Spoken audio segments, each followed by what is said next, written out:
You're listening to the WholeHog Football Podcast, sponsored by Bud Anderson Home Services, bringing you the latest news, position analysis, and more. Here's your hosts, Matt Jones and Scotty Bordelon.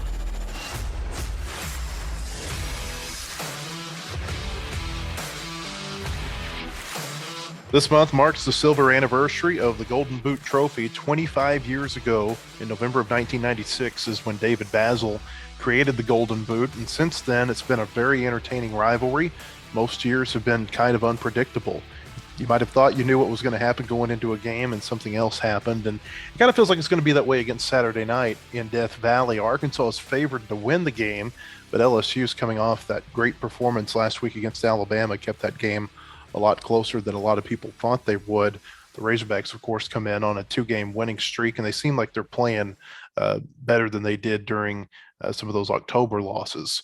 Matt Jones with Clay Henry of Hogs Illustrated and Scotty Bordelon of WholeHogSports.com.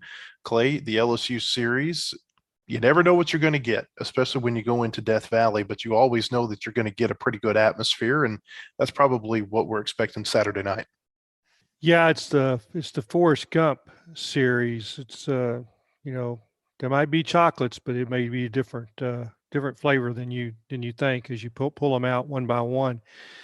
This is the time of the year that injuries and just affect all these matchups. And LSU's had a lot of injuries, and they've got more this week. Some more guys that aren't going to play, and Arkansas by and large is they're fairly healthy, which is unique for November, and I think that's why you see them favored. And it's night games in Tiger Stadium are an adventure, to say the least. And I've got stories on what I've seen there that kind of boggle your mind a little bit, but I guess after you've seen it a couple of times, that's what's going to happen. I was able to go down to Baton Rouge with my dad in 2015 when Arkansas won down there. It's pretty fun that, Arkansas they went down and completely took the night crowd out of the game. And I remember Dominic Reed's long touchdown run, and then Alex Collins, I think, had another long run that maybe he scored, maybe he got down close to the goal line. That was just a pretty fun atmosphere. But I remember when kickoff happened, it was pretty rowdy. It's pretty fun, and it's going to be interesting to see how KJ Jefferson handles that, how Arkansas's offensive line is going to handle that. So I think one of the ways that you can really give yourself a chance on the road in an environment like that is to play clean and limit some of the pre-snap penalties that Arkansas has been battling in recent weeks. If you haven't been to Death Valley, I mean, when you're there at a night game, it just kind of makes the hair on your neck stand up. The noise that they can create in that stadium. But like Scotty said, in 2015, they never got a chance to be in the game. Arkansas kind of hit them early and took the crowd out of it. Even some of those Black Friday games, I think about, the ones that would kick off at 1:30. Well, it'd get dark about 5 o'clock. I can think about the 2007 triple overtime game there. It got dark right at the start of overtime, and you really heard the noise level go up. There's just something about playing a night game there that seems to really energize that crowd. Don't know what it's going to be like this week. I would assume there are going to be some empty seats up near the top of the stadium. You've got an LSU team that's 4-5. Arkansas is ranked in the top 25, but I can't imagine they're that big of a draw. And of course, you've got the lame duck head coach. It's a weird situation right now at LSU, but even a somewhat empty Tiger Stadium is still going to be an intimidating place to play, I think, on Saturday night. Mentioned that the Razorbacks are the favorite.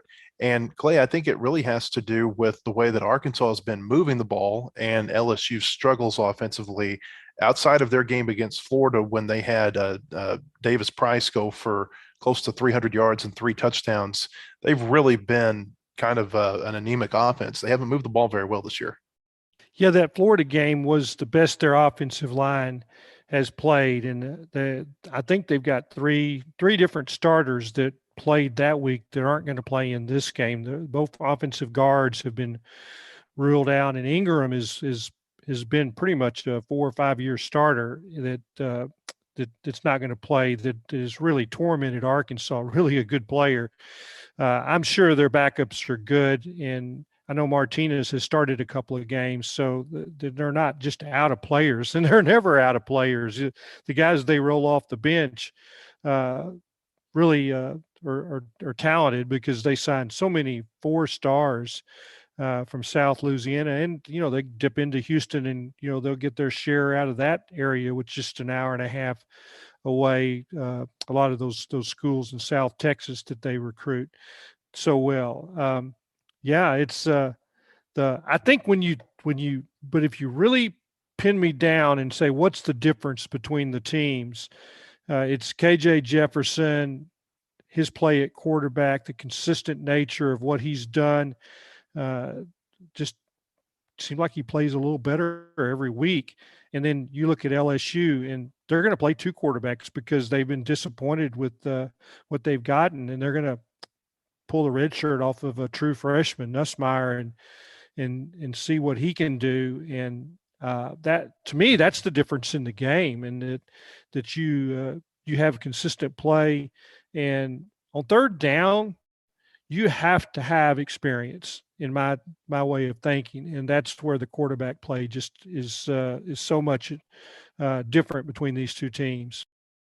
This is the type of game where you expect Traylon Burks to potentially have a big game, or at least if Arkansas is going to have a chance, you feel like he needs to have a big game. And one of the big stories that LSU, as Clay mentioned, this year has been the injuries. I think they're down 10 or 12 starters in this game versus what they had in the first week of the season. And 2 of the big ones are Eli Ricks and Derek Stingley Jr. Those are both All-America cornerbacks who are out.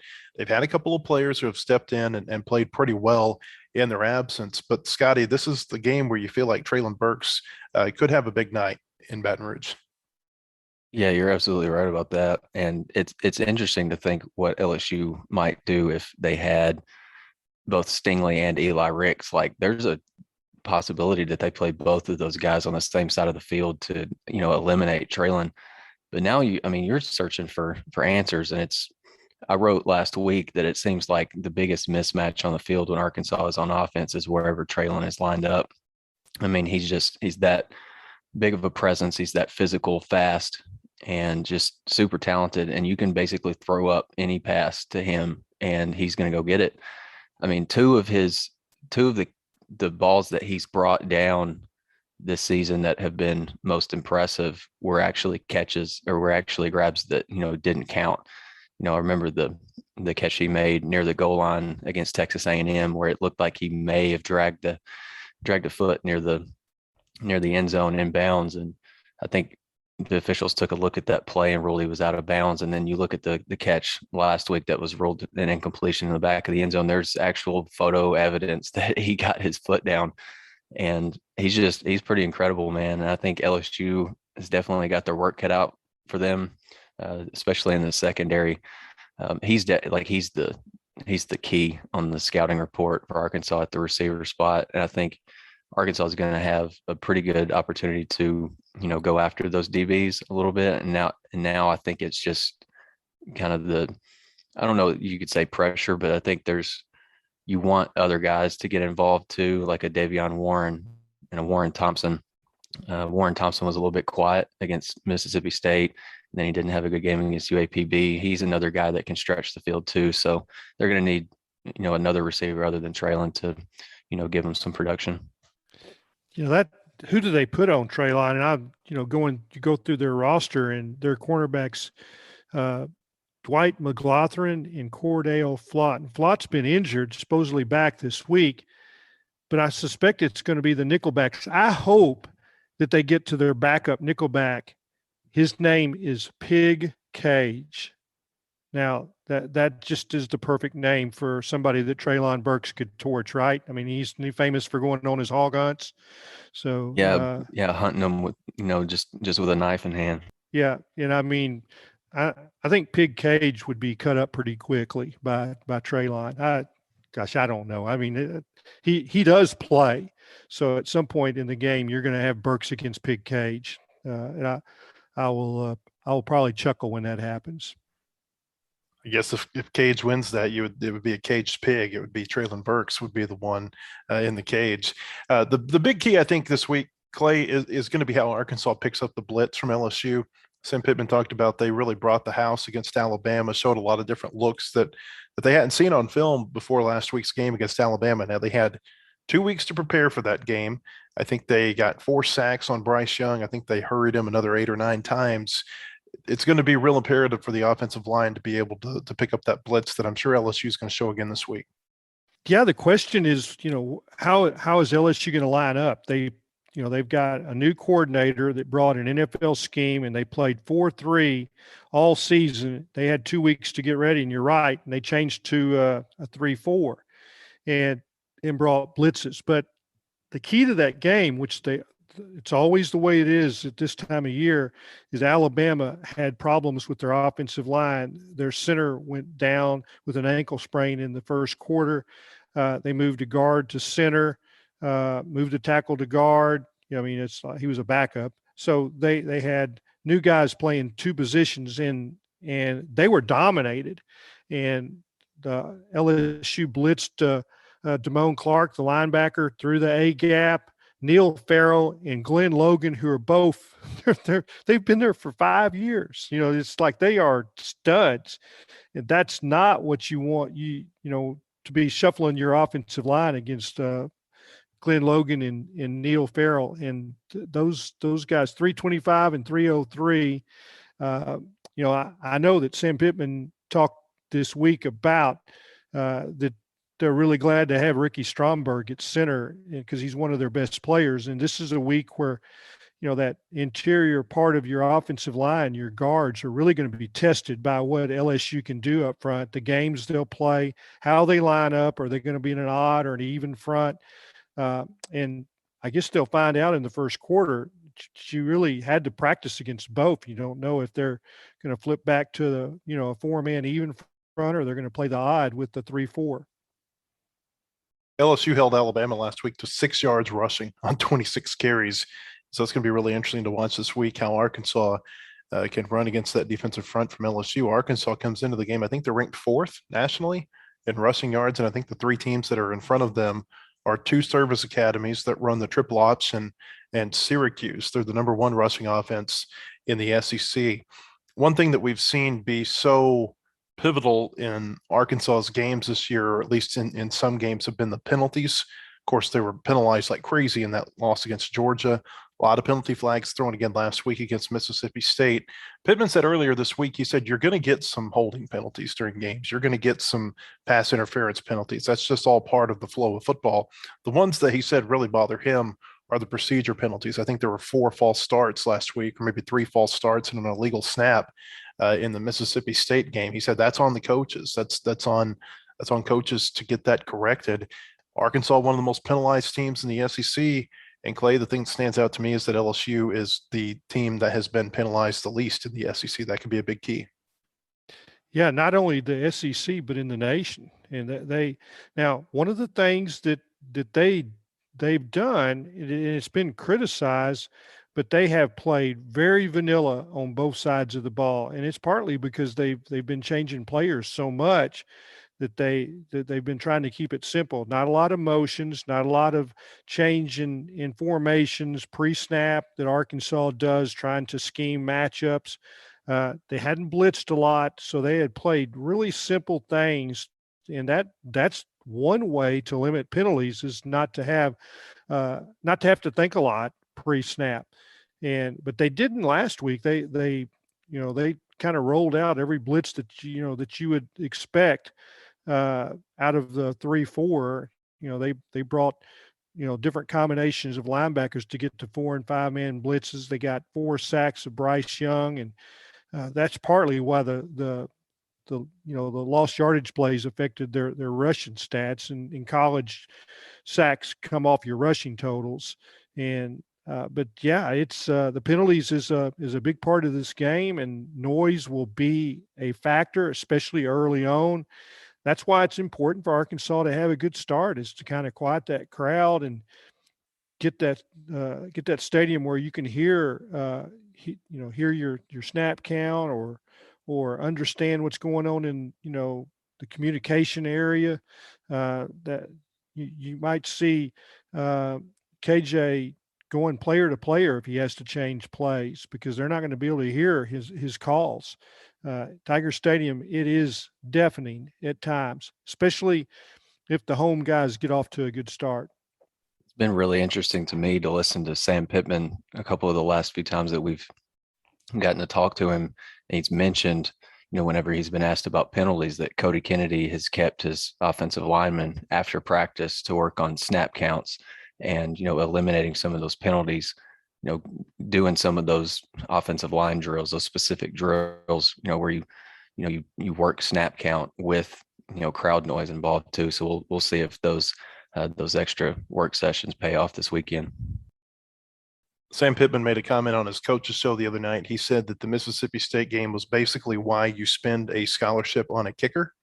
Arkansas made 3 of 4 kicks in that game, and obviously a field goal game that became a big deal. Mississippi State missed all of its kicks.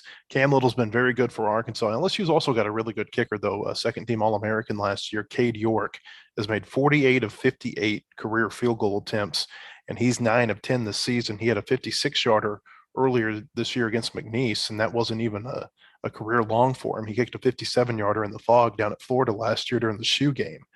So he's a really, really good kicker. I'll tell you a couple of other things they've got on special teams. Trey Palmer is a really good threat in both the kickoff and the punt return games. If you remember last year, I think he was the first player to have a kickoff return at Death Valley since like 1980 for a touchdown. It was a crazy stat. I remember when it happened, it was like, holy cow, they haven't had one since when? It's been that long. He's also got a punt return for a touchdown during a game against South Carolina a couple of seasons ago. And then Scotty mentioned Jay Ward. He's the one who blocked the field goal for Arkansas last year that would have tied the game late in the fourth quarter. He also had a field goal block this year, and we know that blocks have been a little bit of an issue for the Razorbacks, not so much on field goals as they've been for punts this year. Yeah, special teams, I put it also under the label of intangibles. It's kind of interesting, that what's kind of the feeling for Ed Orgeron is he kind of goes out, as much as people wanted to change, they also love him. He's their dude. I mean, he's their guy. He's he's got that Cajun background. He's from LaRose. He talks like him, he looks like him, and he acts like him. He parties hard. I mean, that's probably eats like him too. Yeah, he definitely does. And so there's some support for him. Just as when he was the interim coach, there was support. Hey, let's hire him, and they'll treat him right as he goes out. And it's a crazy, interesting, oxymoron type place. I'm talking about, South Louisiana and the LSU fans. And so just because you think, well, they're without a coach or they're going to lose their coach and the fans have given up the rope, it might be interesting for a little while. Now, if you can get ahead, they'll head to their tailgate because they love their tailgate. And so you can get a lead and you can put them on their heels, and you'll see people start to file out of that stadium, and they say, yeah, we love you, Ed. See you later. It's just, you started it saying you don't know what you're going to get, and you don't, and for so many reasons. The WholeHog Football Podcast is brought to you by Bud Anderson Home Services. Visit them online at gocallbud.com. Bud Anderson is proud to be the official heating and cooling provider for the Arkansas Razorbacks. This partnership will support all Razorback athletics for over 400 student athletes across 19 sports. Woo-pig! WholeHogSports.com has the largest, most experienced staff of reporters covering sports in Arkansas. Football, basketball, baseball, recruiting, and more. You'll find it at WholeHogSports.com. The website includes up-to-minute news, daily commentaries, and award-winning photography from the staffs of Hogs Illustrated and the Democrat Gazette. For subscriptions, call 1-800-757-6277. That's 1-800-757-6277. Or visit us online today. WholeHogSports.com. Want more coverage of your home team? Download the Whole Hog Sports Video on Demand app. Check out the Fan Zone, and get up-to-the-minute videos, podcasts, and features on football, basketball, baseball, recruiting, and more. Search for WholeHog Sports on Apple TV, Roku, and Amazon Fire at home. And take it with you on the go by downloading it for your mobile device in your app store. The WholeHog Sports Video On Demand app. Get it today. Welcome back to the WholeHog Football Podcast. Arkansas became bowl eligible last week with their 6th win of the season over Mississippi State. The rest of the year is just about now reinforcing how good of a bowl game they're going to get. The more wins you get, the more quality of a bowl you get to play in.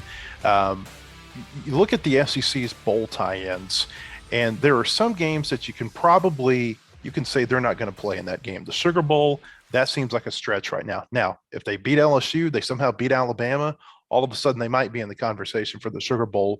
Right now, it seems like a little bit of a stretch. I would say the same thing goes for the Citrus Bowl. And so really right now, I think it comes down to, as it does for a lot of teams most years, the group of 6 bowls. Those are the 2 bowl games in Tennessee. You've got the Music City Bowl, the Liberty Bowl, the Texas Bowl in Houston is one of the group of 6 bowl games. You got 2 bowl games in Florida, the Gator Bowl and the Outback Bowl. And then rotating every year is either the Duke's Mayo Bowl. I almost called it the Mayonnaise Bowl. It used to be the Belk Bowl. It's the one in Charlotte, and the Las Vegas Bowl. This year, it's the Mayonnaise Bowl. I mean, Clay, where do you think they fit right now as far as bowl games? What do you think the best bowl game is out there for the Razorbacks right now?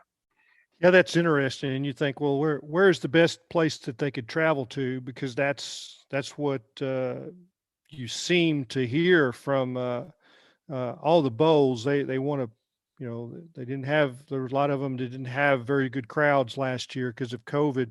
I think it's just like always. Texas Bowl, Liberty Bowl. They didn't get to go to the Texas Bowl last year.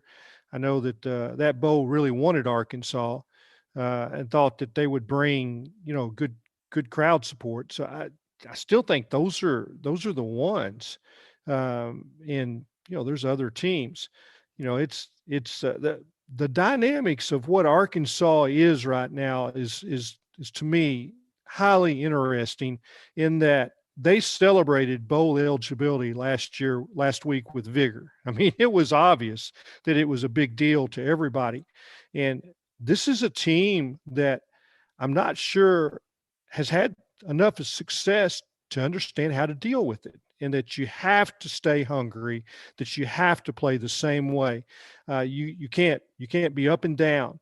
And I don't think we know what they'll be like. I think that was part of the dynamics of such a poor performance at Georgia, is that they celebrated beating Texas A&M, that they had not won that game in forever. And then once they did, and everybody was talking about, well, this is going to be great. They're going to go to a great bowl. And, we're kind of back in that same little compartment this week. And that, are they focused on what they have to do to win the game, or are they telling themselves, we got us a bowl? Going to a bigger bowl is what Grant Morgan was saying needs to be the focus. And I'm not sure the players understand that. You will see. Just so people understand, the Sugar Bowl, the way that works is that's the SEC champion. And if the SEC champion can't play in that game because they're in the playoff, which typically that's the case, then they take either the team that lost in the championship game or the next highest ranked team. So if there's an instance this year, say Alabama loses to Georgia and Alabama doesn't get into the playoff, Alabama would be the team that goes to the Sugar Bowl. Say they both get into the playoff, it would be the next highest ranked team would get to go to the Sugar Bowl. And as of right now, that's Texas A&M. That's where Arkansas could potentially move up there, but I think it would take a win over Alabama to get into the conversation for the Sugar Bowl. It seems really unlikely. I know there were a lot of people last month thinking that could potentially happen. The Citrus Bowl gets the first pick of the teams outside of the New Year's Six bowl games. So it'll be interesting to see where this goes. I do agree with one thing you said, Clay, and it has to do with proximity. I feel like the bowl games, obviously they all lost a lot of money last year because some of them weren't able to be played. The ones that were able to be played, they didn't get to sell tickets like they usually get to. The primary source of revenue for bowl games comes from the TV contracts, but there is still a very significant amount of revenue that comes from ticket sales. And so I tend to agree that you've got a lot of, somewhat close bowl games to Arkansas that probably would be interested in them. But then you also have to think that those same bowl games could potentially be in the mix for Mississippi State and Ole Miss and Auburn and Texas A&M, a lot of other regional type schools. And so it'll be interesting to see how this works out as far as bowl games go this year. Yeah, one of the areas that Arkansas dearly needs a victory is to continue to gain momentum in that college football playoff poll. They finally got in, but they're just barely in. And, they're not in either one of the other polls. And, all things being equal, that's a deciding factor. There's a lot of SEC teams ahead of them. Now, some of them are going to lose, but that's the mission this week is to stay in those rankings and drive forward. And the only way you do that is to win games. I honestly don't pay just a ton of attention to bowl projections just because, week 8 or 9 of the season, like nothing at all is concrete whatsoever. But I did look at one that had Arkansas in the Texas Bowl against Oklahoma State. And so that'd be a pretty fun game. Arkansas would get to, finally go play in the Texas Bowl after, not getting to play in it last year. Oklahoma State's had a pretty good season this year. Follow a couple of their beat writers. They've had a pretty interesting year. But with those two schools, fairly close in proximity. And, if we know anything, Arkansas fans are going to drive down to Houston or that game is in Houston, right? Yeah. Yeah, they would. Yeah, Arkansas fans would go down there in droves. I mean, they'd do that in a heartbeat just to see Arkansas back in a bowl game again.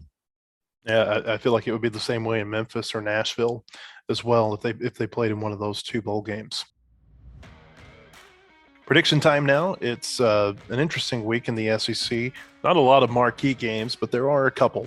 We'll start with early morning game. Mississippi State is at Auburn. It's an 11 a.m. kickoff on ESPN, Clay. Yeah, I like Auburn to bounce back. You'd say, well, they only scored 3 points last week. Well, Mississippi State would have loved to have 3 points somewhere along the way. I like Bo Nix in this one. Yeah, I like Auburn too. If anybody is listening to this prediction segment and you've listened to any of my picks in previous weeks, you'd probably be best off to bet the money line and fade all my picks, but I'm going to go with Auburn. As we know, Auburn's got the better kicker than Mississippi State. Anders Carlson could be a big weapon in that game. 2:30 on CBS. Georgia is at Tennessee. I predicted this a couple of weeks ago. Tennessee's not going to get another night game this year, and that was the case. Clay, what are your thoughts? I like Georgia again. I can't. I'm a broken record. I've been on the Bulldogs because of that defense all season. Yeah, it's going to take. I don't know who it would take Georgia playing right now for me to pick against Georgia, and Tennessee's not going to be the team that trips them up. Yeah, you'd ask if they were playing the Dallas Cowboys, is Dak Prescott healthy or not? And then if he was, he would not be healthy after the game. Afternoon game, South Carolina at Missouri, SEC Network, 3 o'clock kickoff. Of course, South Carolina coming off the big win over Florida last week. Missouri seems to really be reeling. Yeah, I'll weigh in on this one. I think South Carolina continues their run. I mean, Missouri, I do not think they can stop any running back and Florida couldn't stop South Carolina's running game. I don't expect that to change this week. Maybe Tyler Beatty goes on a run too, but I would not have said this a month ago, but I think South Carolina. The only thing I know about this game is that I will not be watching it, and probably couldn't pay me to watch it, but I think South Carolina wins. You'll be watching a basketball game at the same time. A couple of night games, or actually 3 night games in the SEC, including Arkansas LSU. We'll talk about that one last, of course. One of them is at Kentucky at Vanderbilt, 6 o'clock kickoff on ESPN2. I think we'll all pick Kentucky there. Let's move over to the other one. Texas A&M is at Ole Miss. This is probably the game of the week in the SEC. The Aggies come in 11th in the college football poll. The Rebels are 15th. This is a game that has a little bit of interest because A&M, if they win out, they could win the SEC West if Alabama loses a game. ESPN 6 o'clock kickoff, Clay. Yeah, these two coaches are playing for the right to coach LSU next year.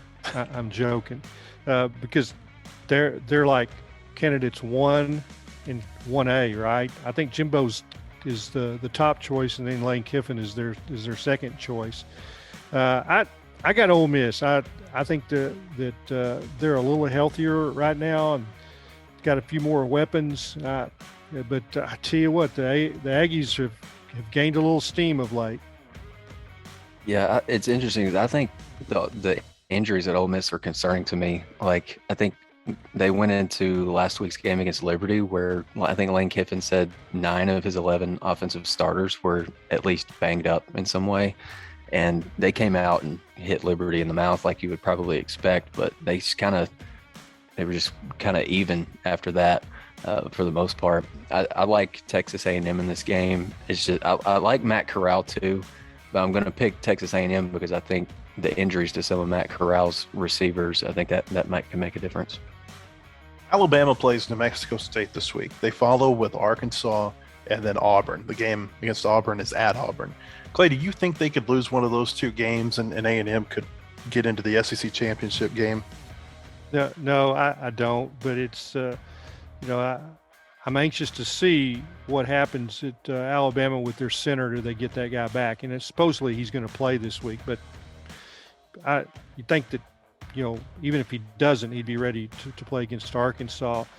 I love dearly to listen to Nick Saban when he talks about, finds his talking points for these type games. Mexico State, they're one of those passing teams. That's all he said. They're one of those. He didn't say they were a good passing team. You should fear passing teams. They're one of those passing teams. It's just like, I think he's just a beautiful human being. Mexico State and Independent, they're going to join the Conference USA in 2023. A little bit of a note from earlier this week.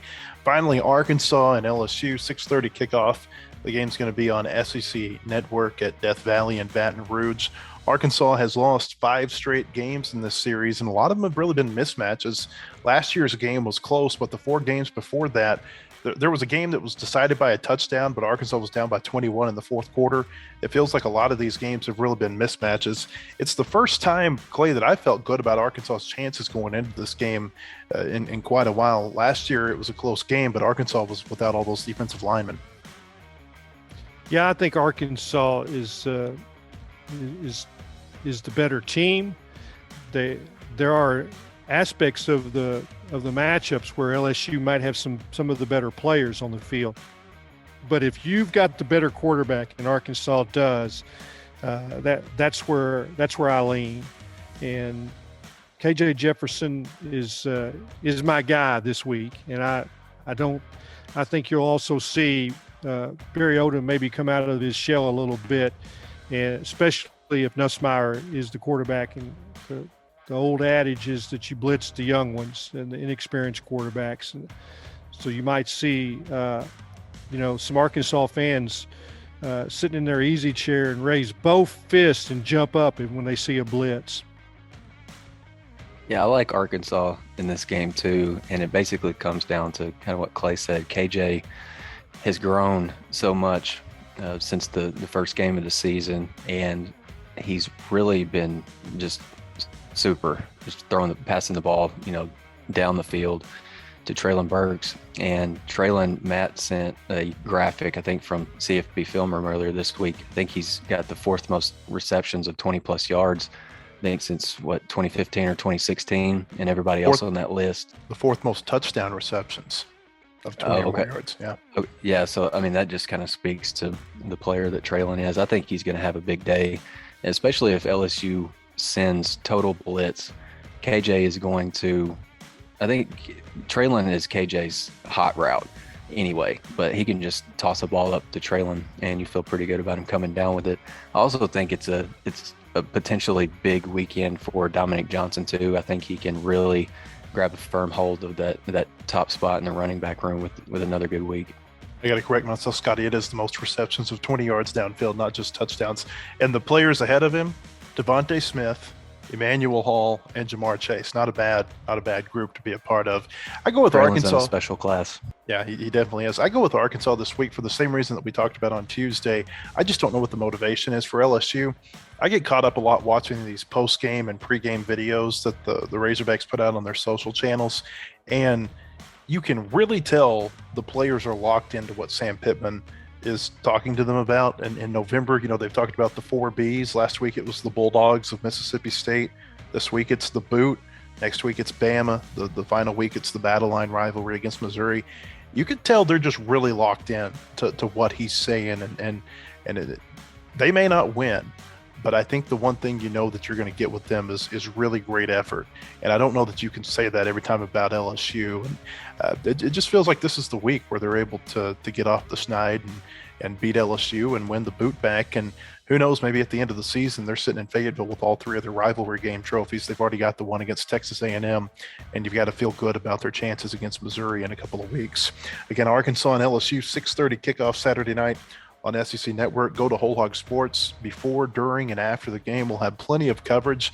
Clay will be in Baton Rouge. Also on Saturday, we'll have a lot of coverage from the Razorbacks home basketball game against Gardner-Webb. And if you haven't found it yet, be sure to check out this week's basketball podcast of Mid-America that recaps the Razorbacks season opening win over Mercer. For Scotty Bordelon and Clay Henry, I'm Matt Jones. We appreciate you joining us, and we'll see you again next week.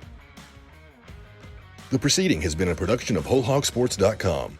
Look for our latest podcast on iTunes, Spotify, or your favorite podcast store. And visit us anytime at WholeHogSports.com for the latest news and commentary.